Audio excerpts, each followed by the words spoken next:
Esta es la presentación del ejercicio número 5 del curso TTL2. Somos el grupo número 9. Los integrantes son mi compañía Sara Manuela Zúñiga Quiñones y mi persona Roberto Carlos Muñoz Mesa. Tema 2.6, codificación de línea. El primer punto nos pide mostrar la señal UDT seno de 10 pt menos 2 seno 20 pt más 3 seno 40 pt durante un solo periodo de ya a la tasa en X y cuantificar sus muestras a 16 niveles discretos. Cuantificación uniforme. También nos pide mostrar la gráfica del proceso. El punto 2 nos pide codificar la secuencia binaria de dichas muestras según el código que le corresponda en el punto 3. Especificar la longitud de su secuencia, considerar a igual a 1 p y para el periodo de bit determinar primero la velocidad de bits por segundo que se generan a partir del muestreo y mostrar la gráfica del proceso. Para el punto 3 nos pide hacer un análisis matemático paso a paso de la función de densidad espectral de la potencia de los códigos, para nuestro caso el código AMI.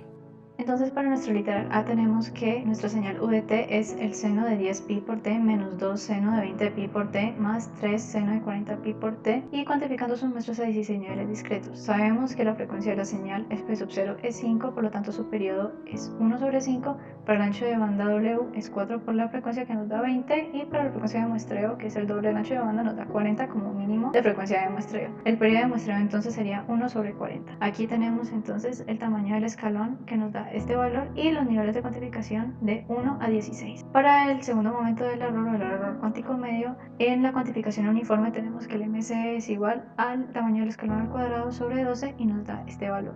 Usando el comando var u para poder sacar la varianza de nuestra señal y reemplazarla en la ecuación del SNQR, tenemos que la varianza nos dio 7 y la señal de ruido entonces de cuantificación, que es igual a la varianza de U sobre el MSE, tenemos que la señal de ruido de cuantificación nos da este valor en veces y la señal de ruido de cuantificación en decibelios nos da 57.3 decibeles. Para las gráficas de las simulaciones entonces tenemos aquí nuestra señal, nuestra UDT, y aquí tenemos entonces como código para 16 niveles discretos tenemos que el código se da en 4 bits, de 000 a 1111.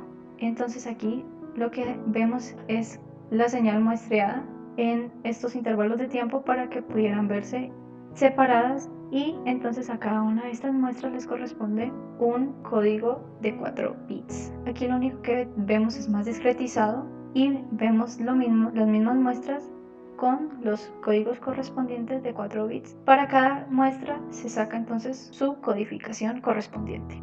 Para el literal B entonces tenemos que considerar la amplitud como 1 voltio, y para el periodo del bit tenemos que determinar la velocidad del bit por segundo. Entonces tenemos que para n igual a 16 niveles de cuantificación tenemos que la longitud sería de 4 bits y la velocidad de bit por segundo, que es la frecuencia de muestreo por la longitud, nos da que 40 por 40 nos da 120 bits por segundo.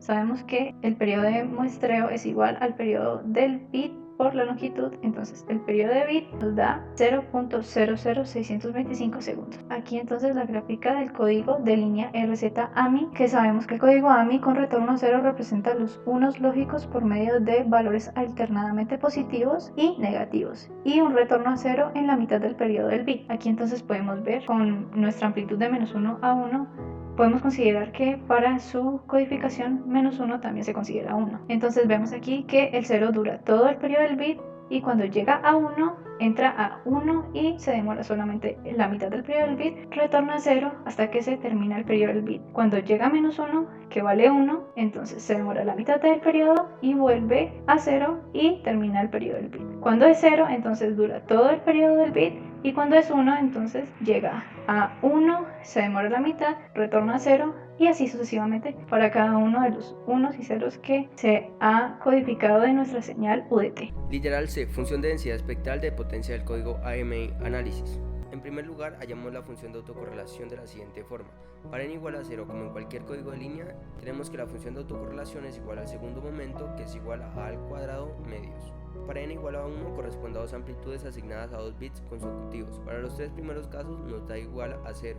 Para el cuarto caso tenemos la posibilidad de que sea a por menos a o menos a por a, obteniendo un valor de menos a cuadrado cuartos. Para n igual a 2 tenemos que corresponde al producto de dos amplitudes de 2 bits separados dos posiciones. Para los tres primeros casos tenemos que será igual a 0. Para el cuarto caso tenemos la posibilidad de que en este bit sea 0 o sea 1. En el caso de que sea 0 tenemos menos a cuadrado, en el caso de que sea 1 tenemos al cuadrado, entonces vemos que se cancelan dándonos una función de autocorrelación igual a 0. Lo mismo sucede para los n mayor o igual que 2. De esta forma obtenemos la función de autocorrelación.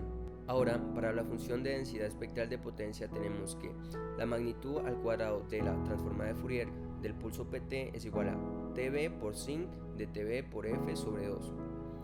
Y sabemos que de la sumatoria cuando n es igual a 0 tenemos un medio de a al cuadrado, y cuando es igual a 1 o menos 1 es igual a menos a al cuadrado sobre 4 por e a la menos j2 pi tv por f más e a la j2 pi tv por f. Ahora sacamos factor común a al cuadrado cuartos y dividimos entre 2.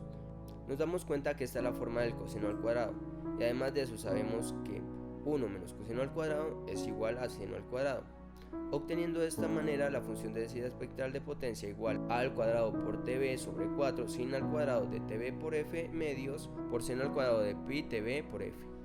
Para corroborar la gráfica de la densidad espectral de código de línea RZ-AMI, vemos entonces que el seno en frecuencia 0 anula el máximo del pulso sinc, pero su comportamiento sigue siendo igual al pulso sinc. Gráfica hecha en MATLAB con nuestro resultado. Muchas gracias por su atención.